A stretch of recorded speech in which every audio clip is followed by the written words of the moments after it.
Welcome to the Vergecast, the flagship podcast of interoperable messaging protocols. I'm your friend David Pierce, and this is the second episode in our mini-series all about connectivity. Last week, we talked to Telly CEO Ilya Pozin about how we interact with our TVs, the biggest screens in our house, and how we connect to the content that we care about. This week, we're going to talk about people. I think the best way I can explain the conversation we're about to have is to tell you a story about my wife. This happened just the other day. I swear this is true. It was the most perfect timing. So I'm in the living room, sitting on the couch watching TV, and my wife, Anna, comes in and is like, I hate so much when somebody makes you download a whole new app just to group chat. Turns out she joined this mom's group, and the person organizing everything made her download GroupMe, which you might remember as the messaging app Microsoft bought a bunch of years ago and then forgot about. She had never heard of GroupMe, didn't want to use GroupMe, and now she had to have it on her phone just for this one group chat. She was standing there like, why can't messaging apps just work together so I can talk to everyone in one place? And what I said to her is listen to the Vergecast, because that right there is what today's episode is all about.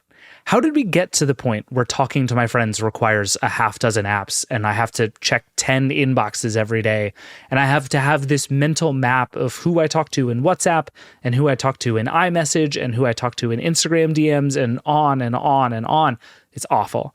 And before you message me saying, David, this is because America is dumb, everyone else in the world is just on WhatsApp, two things. One, I know, and I'm deeply jealous.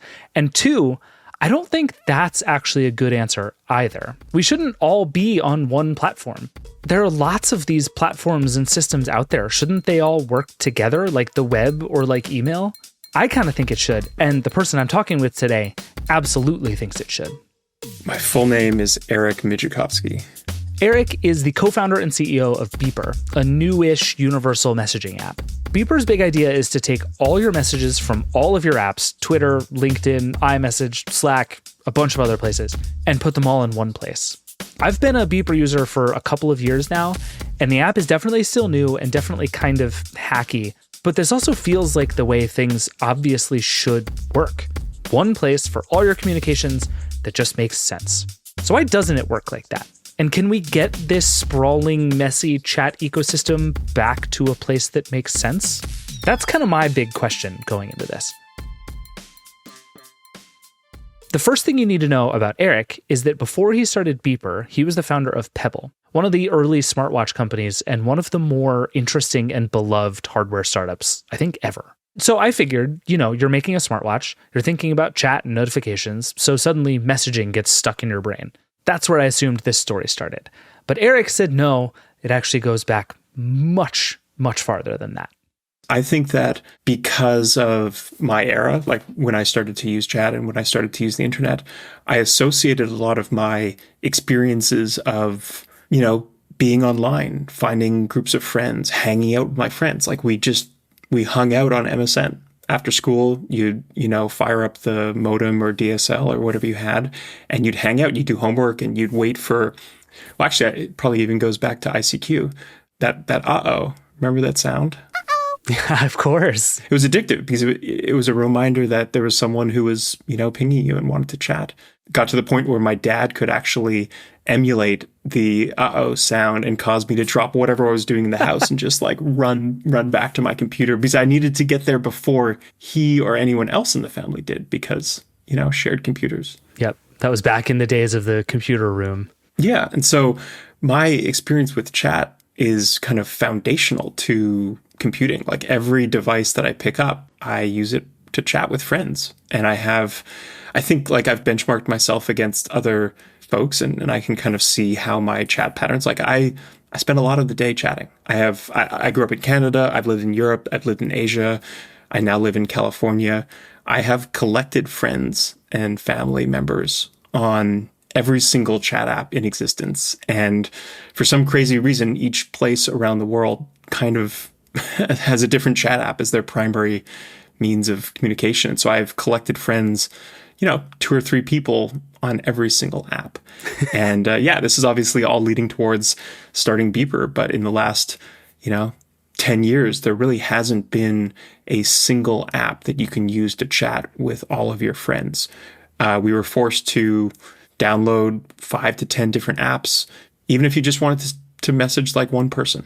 And every computer you'd have to install all these apps, and it just got to be more annoying. Like it felt like communication, like we live in the future, you know.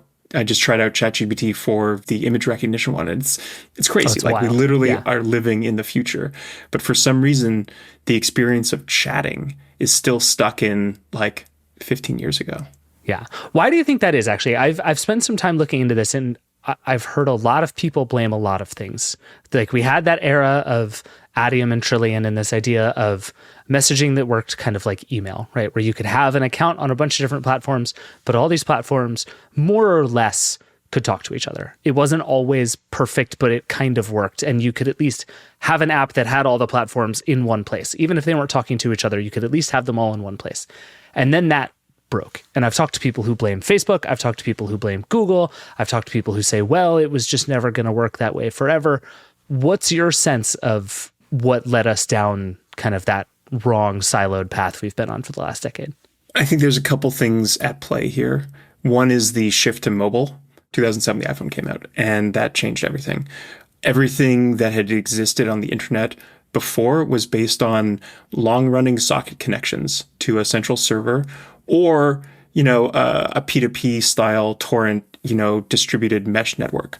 But both of those models required kind of cheap access to the internet. In a way that they were perfectly suited to the like always on computer room, right? Like that was it was exactly right for that device that just sits there in the background kind of on all the time. I had never thought of it like that.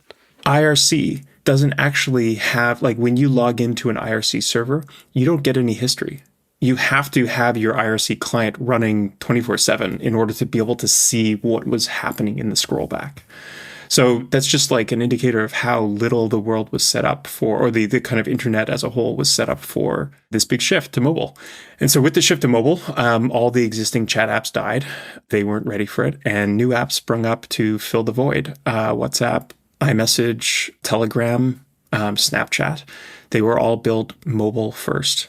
They had many new features like end-to-end encryption, because you had this device that was you know, you have your phone and it's always with you, and you only have one phone at a time. These new apps or these new systems could afford to have a closer connection to your personal identity, which allows for things like, you have a pretty good idea of who you're going to message when you message their phone number. End-to-end encryption, didn't exist before. There was, a little bit of Jabber end-to-end encryption, but no one really implemented that. So it was a big new innovation that came along with the switch to mobile. And everyone got a phone. That allowed so many more people to start chatting. And so while we remember the golden age of chat being, logging into Adium on our Dell desktop or whatever, most people's first experience with chat is SMS, WhatsApp, iMessage, Discord, Snapchat, Instagram. All those apps and networks were not built with federation or decentralization in mind. They were built as they should have been, just individual apps that served a great purpose, that delivered an excellent experience to people, and they just didn't really care about the past. And that was fine. I don't think that anyone should be blamed for that. Like, we want to have new products. We want to have the evolution of, technology. We don't want things to be stuck stagnant. Sure. But at the same time, Google didn't wall off Gmail from the rest of the email universe just because it switched to how mobile works. And I think what you're describing is a much bigger technical change, which makes sense. And there's a moment where it's like, okay, we have to rebuild this anyway. We're going to rebuild it differently. But part of me still wonders if there wasn't room back then to do it better, and a bunch of companies who had business reasons not to just didn't.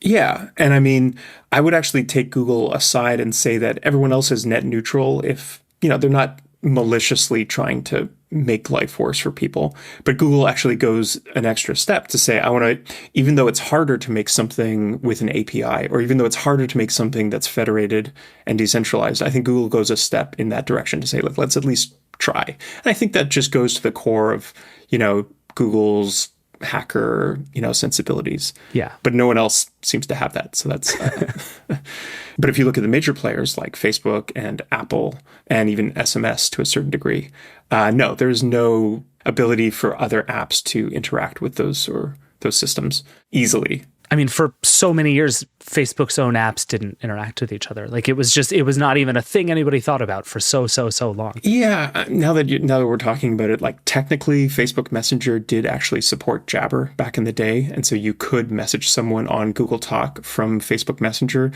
And I think like there probably was some moment where you'll have to research the history, but I think either Google shut down their Jabber bridge or Facebook shut down their Jabber bridge, and then everyone kind of shut them down at the same point. Because that was also the time when everybody realized how valuable these networks are and what you can do if you have people in your space. And it feels like the other thing that happened in that time was everybody in every industry said, we have to build universes inside of our apps, right? Like that's what Netflix did. It's not that different a behavior in a lot of ways. But what's interesting about that is I think that's the prevailing wisdom. That's what we all assume. But if you look at the actual businesses that have been built on top of chat or adjacent to chat, chat does not make any of these big companies money. Right. They're not even it's true. Close to making the money. Take WhatsApp, for example. WhatsApp was acquired in 2013-ish, and it was the biggest acquisition ever. And there was, noise about who's going to get WhatsApp. Was it going to be Google or Facebook? And Facebook paid this outrageous sum because they didn't want it to go to Google and enrich Google's Google Plus or whatever they were doing at the time. And you'd imagine, like, I think it was probably hundreds of millions, if not a billion users already when they acquired them. And you'd be like, great, okay, like, how are we going to make money off this?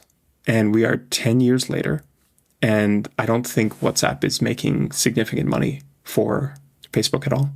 Yeah, I think that's true. And I think one of the things a lot of these services have discovered over the last few years is there's no money in messaging.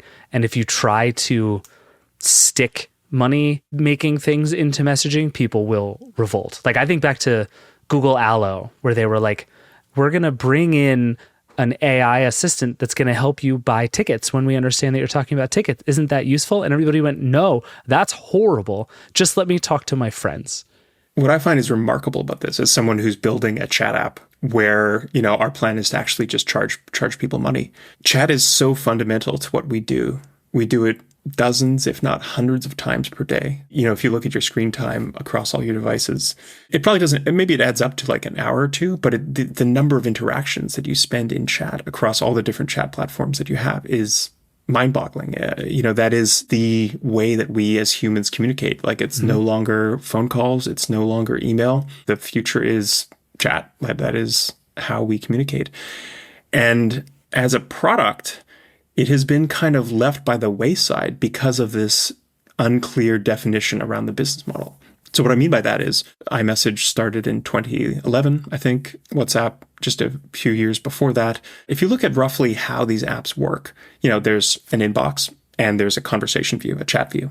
They haven't changed in the last 10, 15 years. Yep. It's the same view. It's the same functionality. There's been a few other message types. You can now send emoji reactions. We're literally just added to WhatsApp a year ago. They're great, by the way. I don't mean to denigrate emoji reactions. Like I'm a big fan of emoji reactions. It's good, but it's like, I think that just to illustrate how slowly these things are moving.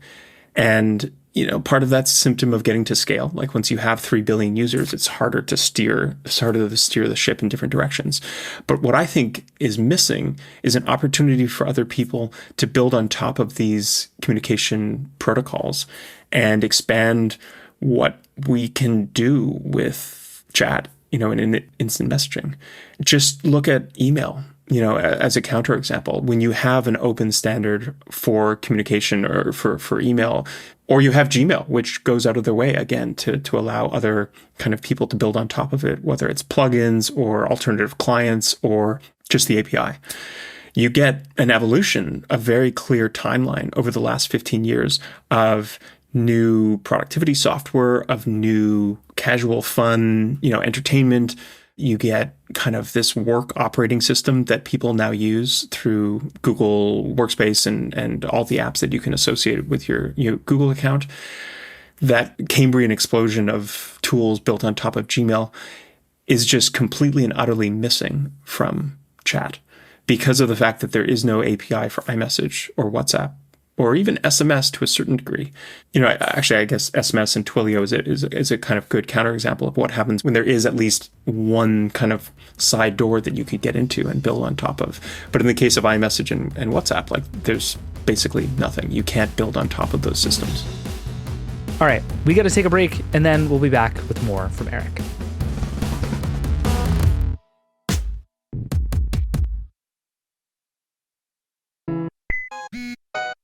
Welcome back. Like Eric was just talking about, part of the challenge with messaging has been that there's just no way to build on top of these systems. They're often not great products, honestly, and there's not much you can do to help them. You're just stuck with the app that they give you. But at the same time, they're so entrenched in our lives and so often set in their ways, just like people are, that I think most developers would look at this market and just decide not to even try. I mean, the network effects of messaging are massive. The switching costs are super high. There's really not much reason to think you can make a dent at all in the messaging world at this point. Many have tried, and frankly, many have failed. But then here comes Eric and Beeper trying to do it anyway. So I just asked him, what made you look at this space and think you could hack it? Our long-term vision is to build the best damn chat app on earth. It's as simple as that. We think chat is, like I said before, something that we do dozens, if not hundreds of times per day, and it deserves attention. It deserves to have a set of people building an experience that continues to get better, that really pushes the boundary on what's possible with chat. And I don't feel like there's anyone carrying the torch today. If you look at the top companies in chat, none of them are incentivized to build a better experience. Their only incentive is to keep you locked into their platform so that they make money through some ulterior motive. It's how Apple sells iPhones. The blue bubble thing is just as real as it gets. So our simple thing is we want to build a great chat app, and we will charge people money to use it. Not everyone. There's going to be a free option to use Beeper, but we think that there's there's 3 billion people in the world who use chat on a daily basis. Some percentage of them, we could argue about the exact number, will be interested in paying for a better experience. Those are the people that we're intending to capture and, build an increasingly better chat experience. Was that the kind of original insight that we can do something powerful just by putting all of these things in one place? The original insight, it started to solve a personal problem. Okay. I have 2 friends on Google Talk or Google Chat or whatever it's called today. I have 3 friends on WeChat. I have 2 friends on Telegram. And I just got sick and tired of there being 10 different apps on my phone that kind of did exactly the same thing, albeit with a slightly different contact list. I just wanted a single app, a single search box that I could type in anyone's name and instantly start chatting with them. I didn't want to have to remember, I basically had this lookup table in my mind that matched each person, each friend, each family member, and which app they used. Computers are much better than us at doing that. They can memorize, they're really good at lookup tables. So all I wanted to do was build something that would allow me to just type in someone's name and start chatting with them and not have that cognitive overhead of wait, where were we chatting? Was it LinkedIn chat, or was it the little sidebar chat in a Google Docs? I just wanted one single place that I could use to chat with everyone. I had a friend for many years who would, every time I would message him, he would message me back on a different platform. I like that. That's chaotic good. Honestly, it was great. It was the funniest thing. And so every one of our conversations just made absolutely no sense because it was 1 out of every 12 messages of our conversation. But it really was, you could go an alarmingly long time without ever repeating chat apps. It was kind of incredible. It still happens. You start something on Instagram because you're responding to their story, and then you see a funny tweet and you send them a Twitter DM. Yeah. And then someone asks for an intro in LinkedIn. It adds up. I like to think of it as currently this tax on top of every sort of communication. It's not a big tax. It's, a couple percent of overhead to think about how am I going to communicate with this person. But think of how many times you communicate. And if we can eliminate that tax, Beeper has the potential to actually make the entire world output of communication, a couple percent better. Yeah. And that's a pretty big opportunity. Were you even aware that it was technically possible to do that at the beginning? I mean, you just described that shift when we went to mobile, where we went from having relatively intelligible protocols and platforms to a bunch of totally siloed different systems. Were you even sure that the thing you wanted could exist in the world we live in now? No. Okay. And I think that's kind of a good thing. You know, I started a company before called Pebble. We built smartwatches. I was 23. I knew nothing about building hardware. And it was a good thing, because if I did, I probably wouldn't have done it. And I think some of the best companies are started because the founders are too naive to really understand how crazy the journey that they're about to embark on is. I think about that with Beeper as well. Like, we spent the last 2.5 years understanding how each of these different protocols work, creating what we call a bridge between Beeper and 15 different chat networks and perfecting them and making them work reliably. That was very hard. That was incredibly hard. It still is hard, but it works, and there's no going back. There's no way that I could switch from using Beeper and being able to just seamlessly chat with anyone to going back to having to remember like which app I'm on, each person is on. I would think that along the way, especially at the beginning of this process, you would think to really do what we want to do, not only do we have to connect all of these systems, we have to build a new one that's right and better. And that Beeper becomes sort of the gateway drug into this better thing, right? It's like, come talk to your Twitter DM friends in Beeper. But we all know Twitter DMs is a bad product for messaging. It always has been. And ultimately, we're going to train you to use this better system that is our system. And that's how it's going to work. Is that the idea? Was that the idea? To bring people, because you talk about the API and all this stuff you want to do, you would need to build the whole thing yourself at some point to do that, right? So you raise a good point, and it's the same one that, you know, the XKCD guy brought Sure. up, 10, 15 years ago, right? There's a classic XKCD for everything, and this included. And it is, a couple panels, and hey, there's 10 standards. Let's make a new app that incorporates all these 10 standards. Oh, and now we have 11 standards. Uh-huh. And so we didn't want to be part of the problem. We didn't want to go and create yet another messaging standard. And so we looked at what was out there, and the best open source protocol that kind of checks all the boxes is one called Matrix. Matrix is a protocol similar to, you can kind of think of it as a spiritual successor to Jabber or XMPP. Using no code from XMPP, it's just a brand new implementation. It's not perfect, no open standard is, but we decided to adopt it because it represents the best way for us to be part of a broader network without creating yet another closed siloed standard and contributing back to the problem. So we chose to use an open standard called Matrix. It is federated, which means that if you run your own server, or if your account is on a different Matrix server, you can still talk to someone who's on Beeper.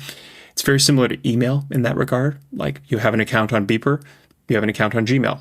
You can still send messages to people who have different email servers. But Beeper is a private company. It's a not open source application, and we're designed to be, just an excellent experience on top of this open source standard. And similar to Gmail, you probably don't understand the intricacies of IMAP or POP or whatever, And God help you if you do at this point. Yeah, you don't have to. You just, you could just chat with your friends. From a product perspective, you come into this, and on the one hand, messaging is this incredibly entrenched thing that we've been doing roughly the same way for a very long time. You mentioned you have the list on the left side and the conversation on the right. That goes back not just to how we message, but like decades of email, right? Like, everybody's inbox is the same thing and has been forever. Yeah, all the way back to the beginning of the internet. That is what conversation has looked like. I think you could make a very compelling case that that is not the only or best answer, but it is the answer right now. And so I'm curious, even at the very beginning of deciding how do we want this thing to work and what do we want it to look like, you have to decide between reinventing the wheel in potentially very cool but really kind of jarring ways for people, or doing the deeply boring, old, same thing that everybody does that is fundamentally how people expect to message all the time. How do you make that decision? So there's a couple competing veins here. One is that we have muscle memory for chat. Whether we like it or not, we've been using the same software for the last 10, 15 years. And that muscle memory is very strong. Like, you have a physical, like, picking up and unlocking your phone is a physical twitch that we all have. Totally. There's like the example of in the most recent iOS when they moved the hang up button from the middle to the right, everybody freaked out because you know where the buttons are. We found that with Beeper, even though there are improvements that we're making to the chat experience, people still have that need to have something familiar. Let me put a pin in that for a sec to kind of describe what our intention is. For the last 10 years, the app that you use to chat on a particular chat network is a one-to-one mapping to that network. Like, you can only use the WhatsApp app to chat on WhatsApp. You can only use the iMessage app to chat on iMessage. There has never been a delinking between the network and the software that's used to chat on that. Now, I don't want to give the crypto people too much credit, but one of the ideas in the crypto world is this idea of separating the protocol from the application. And I think that's what we're doing with Beeper. We are, for the first time, separating the UI that you use to interact with a particular chat network from that chat network's first-party software, which gives us the ability to experiment in a way that these first-party, chat apps basically can't do, because they have 3 billion users, and you can't experiment too much with, an app that has that large an install base. Give me an example of something you could have done that might have been better, but you couldn't do because it's just not how it works. A very small example is, over the summer, we had an intern build a widget framework for Beeper that lets you install widgets on the side panel of your chat, similar to how Gmail has, plugins, and, you could download a Chrome extension. Never been possible. Like, no amount of money could have given you a widget on the side of your iMessage chat. Right. And we did it. He did it in a couple of weeks, because we had already separated the protocol from the application. And some of the fun widgets that we made were like a summarization widget that used ChatGPT or Anthropic to summarize what you log in the morning to Slack and you see a bunch of unread messages and you're just like, what happened? What did I miss? And here it's just a button in the side panel that you just press it and it just tells you what you missed. That took like 2 days to build.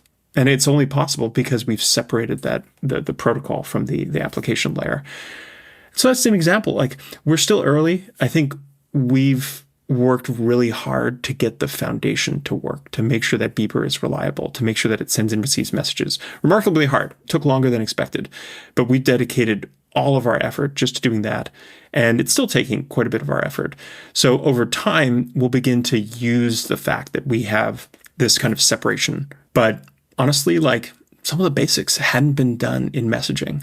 Like, for example, Gmail over the last 10 years has evolved to have archive states and tabs and all of these tools that let you kind of manage the overflowing amount of email that you get. That overflow is shifting to chat. We are getting not just spam and junk messages, but we're just getting more and more of our daily communication flowing through these tools that haven't changed.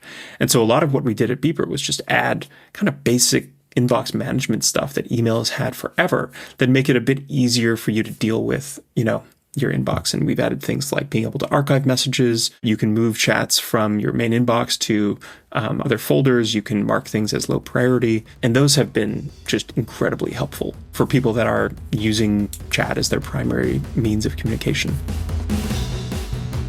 Okay, we got to take one more break, and then we're going to get into where Beeper goes from here.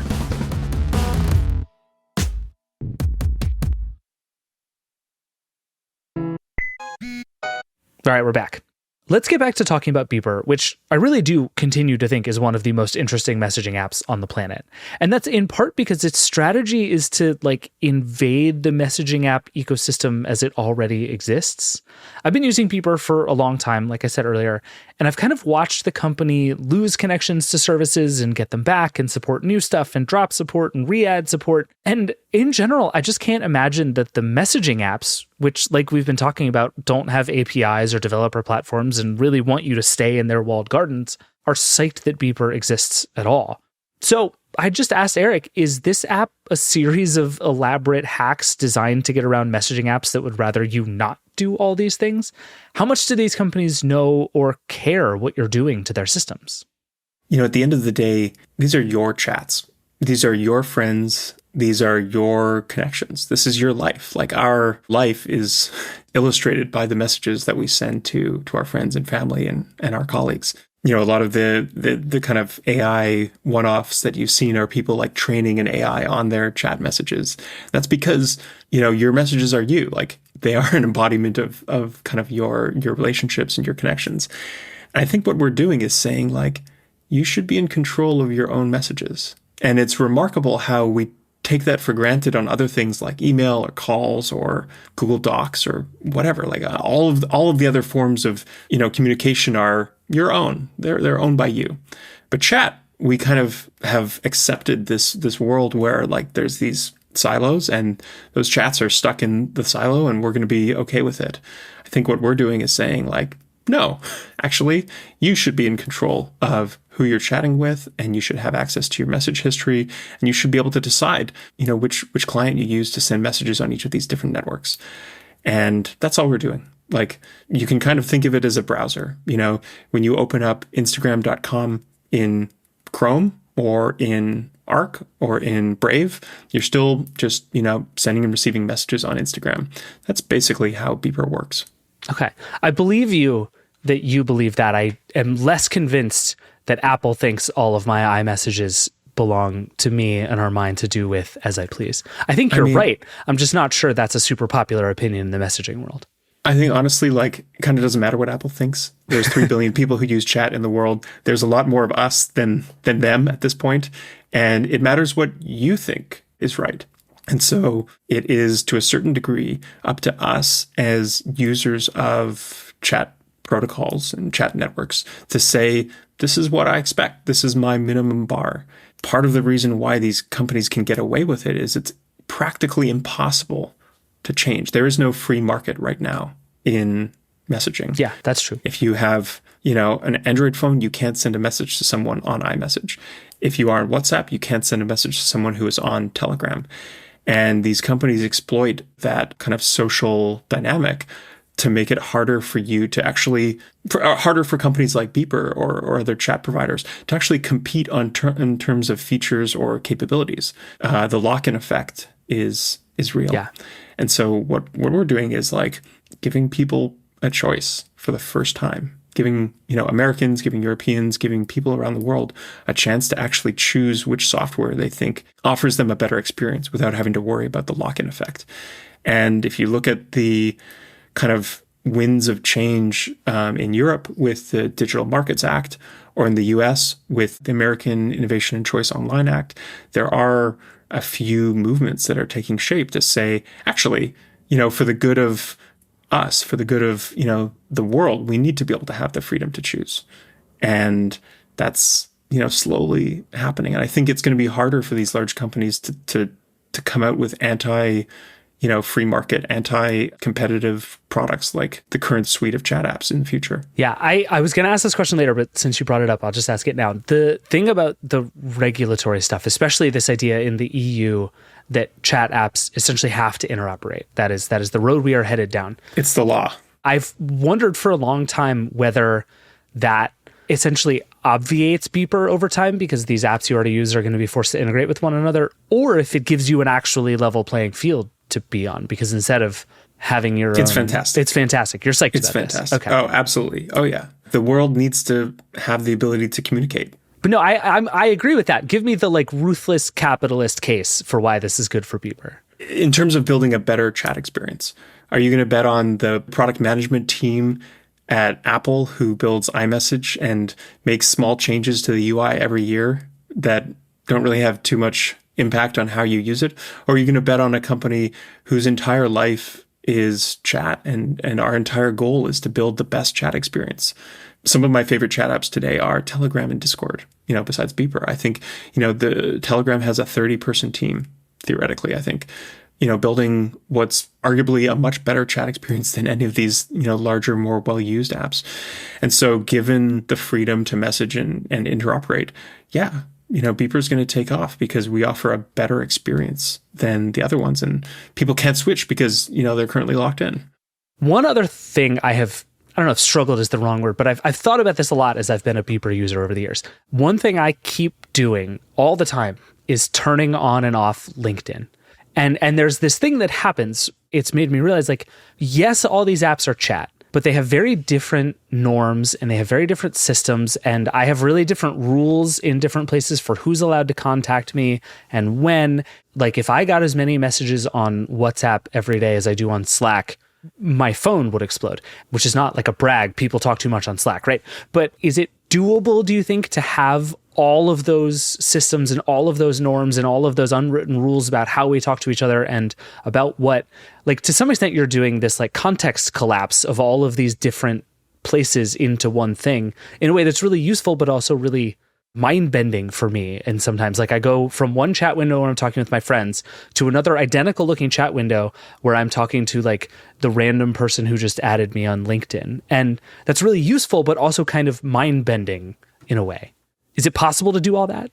What I've discovered through chatting with, users of Beeper and people who chat a lot is that we all have this internal heuristic that we've developed that helps us assign a priority to messages that we receive. LinkedIn sounds like it might not be a giant priority for you. Not super high, no. Slack, probably, medium. Maybe iMessage is your top. Like if you get a ping on iMessage, you're much more likely to read it.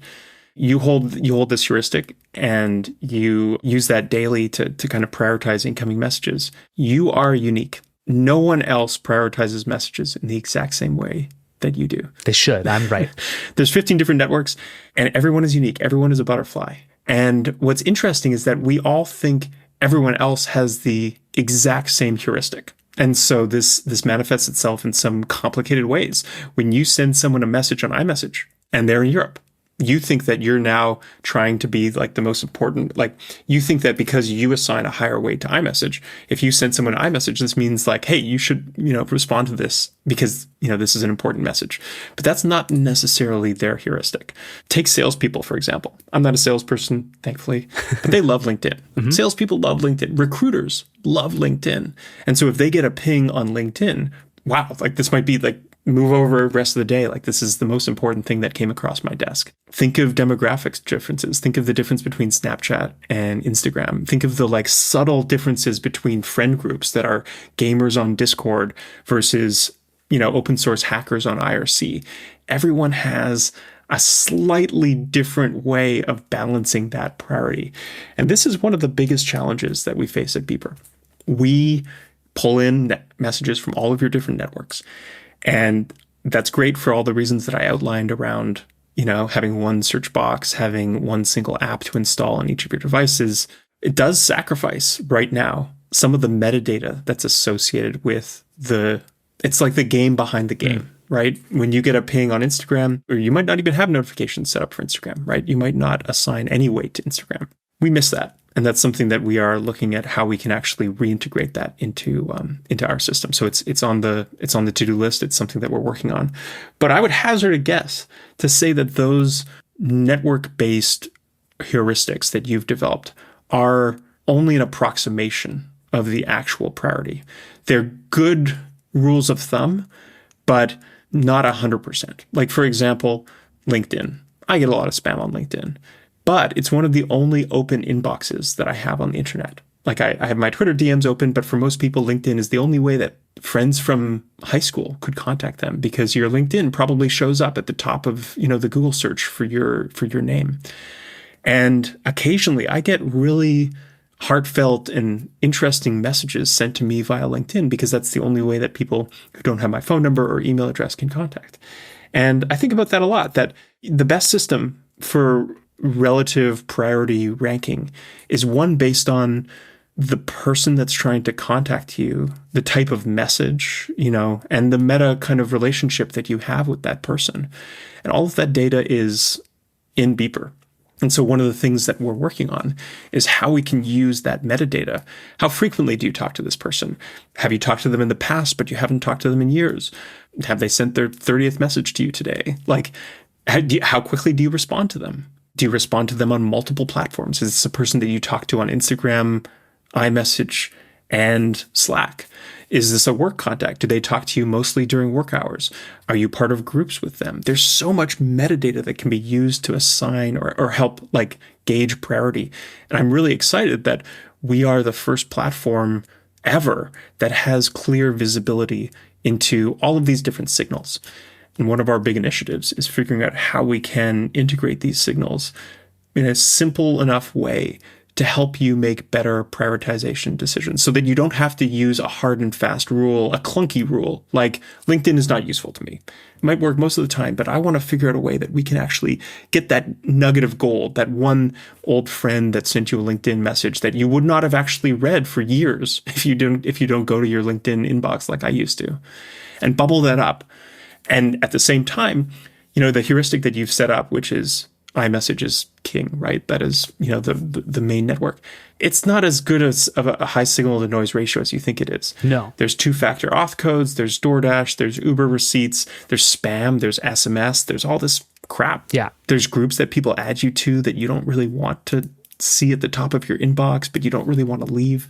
Yeah. So again, this all goes back to the idea that like we want to make the best chat app on earth. And part of that means highlighting the people that matter, highlighting the relationships, the conversations that matter, and bubbling those to the top. Yeah, and that totally tracks for me and also brings up, I think, one of these sort of great tensions of building an app like Beeper. I can't prove this, but one of the theories that I have that I think is right based on talking to people for a long time about this is that one of the reasons it's very hard to do things in chat apps is that it reminds people that you're reading their messages. When Google's assistant shows up and is like, oh, would you like to buy movie tickets? Yeah. Part of that is annoying. Part of it is a reminder that there is a Google system that is aware of what I'm saying to my friend. And that feels bad. And so I think these companies go way out of their way to say, no. We're not looking. We don't care. We don't sell ads against it. Like, no. We're not even going to touch it. Your chats are your chats. But do you believe that? I mean, no. All of your Instagram messages are on their servers, and you're getting increasingly more targeted messages in your stories. Like, oh yeah, to be clear, I don't think that's actually true in many cases. I actually think, ironically, there was this thing recently with Elon Musk and X. They said we're going to use your posts, including your DMs, to train AI, and a bunch of people freaked out. And our overarching conversation pretty quickly got to like, well, yeah, of course, that's what everybody's doing. Like, how do you not think that's what's happening on all of these services? That's a separate problem. I agree that's a problem. I think it's a problem worth solving. But I think the challenge is to say, we're going to give you lots of things on top of your chats. We're going to do all kinds of cool things based on who we know you care about, what you're talking about, the summarization stuff you're talking about, without making it feel like we're intruding on your private life, which is what my chats are. And again, I believe there are lots of good reasons to not talk in all the places that we talk, but we do. And I think any reminder of that is always going to feel bad to people. Yeah. How do you get people to make that trade, or at least kind of agree to go along that ride with you over time? I don't think it's a trade. I think that most of the things that we're doing are bog simple things that should have been done 10 years ago, like archiving, right? That's just a simple button in Beeper that says, I don't want to see this chat in my inbox anymore. Sure. Simple as that. But the thing where you're describing, like, I want to be able to bubble up the most important thing on your LinkedIn to the top, like objectively good, useful feature, requires knowing things about me. It does, but the beauty of Beeper is that we're giving you access to your own messages locally on your device. Beeper is fully encrypted. We don't have a copy of your messages on our servers. We couldn't read your messages on our servers if we wanted to. Like, your history is encrypted with a key that only you know. Did you set it up that way on purpose? Like, was it obvious to you that was the way to do it? Okay. Absolutely, 100%. And what's cool is that everyone has a phone. These phones have tons of storage. We can store a copy of your entire communication history on your phone. It takes a couple gigs. That's our plan. Store a copy of your messages locally on your device. We don't even upload your contact list. Your contact, like, we're the only chat app in the world that doesn't upload your contact list to the web, true. Right? Like, we use the contact list locally to be able to match, like, this person's phone number is associated with this person's name. So eventually you'll be able to say this person on LinkedIn is the same as this person over here in iMessage. And those links will strengthen kind of the relationship in Beeper's eyes. And again, this is like, we're not planning to do rocket science here of like creating complicated AI models, trained. It's like basic stuff. Like, is this name the same on iMessage as in LinkedIn? When was the last time I talked to them on Instagram? Like, how many stories have I liked of theirs? It's all local. It's all just in your message history, and it doesn't need to be uploaded anywhere. It could be all done inside the Beeper app. Are phone numbers the like universal username at this point? Mostly-ish, but not entirely. Are we good with phone numbers as the universal username? No, I think it's pragmatic. It's the best option that we have. Yeah. But Beeper is not built on top of a phone number. It's built on top of more like an email address handle. But yeah, it is interesting because it does seem like I'm just trying to think of what is the one piece of information that all of these services know about me, and it's probably my phone number. Yeah, unfortunately for some networks like Instagram and Facebook, that's not actually exposed. So Sure. Facebook and Instagram know for damn sure. They know everything about you. Oh, yes. But that's not even exposed to you as a user. You can't, you have to upload your entire contact list in order to see which of your friends are on Instagram. There's no way to say, like, is this phone number also on Instagram? How broad do you think this goes? I think if I were to look at people right now, I would say you're in a place of sort of what I would call relatively synchronous chat. I don't know if you have a better term for it than I do, but it's like it's relatively fast moving. It's not. I call it consumer chat versus something like enterprise or kind of community-based chat. It's like DMs, small group chats. Yeah. That's our core kind of bread and butter right now. That makes sense. But I also think a lot of the stuff we've been talking about in chat also exists in places like, I don't know, video chat, speaking of things with a million different standards that all compete with each other. You could talk yourself into being an email client in a way that's useful without trying super hard. Like, how far out from consumer chat do you think Beeper goes over time, or it's useful to think about? What I love about chat and what gets me so excited about working on building this product is it's an ever-present well. We can always come back to it because it's such an innate human tendency. We want to communicate. We are social beings. And so whenever we need things to work on, we just go back to the well and we say, how could we make this aspect of communication better? I think we're definitely focused on chat. There's so many problems with chat that we have not, even scratched the surface in terms of improvements and things that we can do. But if you extend this out 5, 10, 20 years, there is no other company besides us that is entirely focused on building an amazing communication experience. And that is our entire goal. Like, we will continue to build things that we think make it easier for people to communicate, make it more seamless, make it lower friction. And then, after we get kind of a handle on what we have today, what are different modalities that we could use for communication? Hardware dies hard with a hardware person like me. If you look at every computing platform, the killer app has always been chat, if not, communication to a certain degree.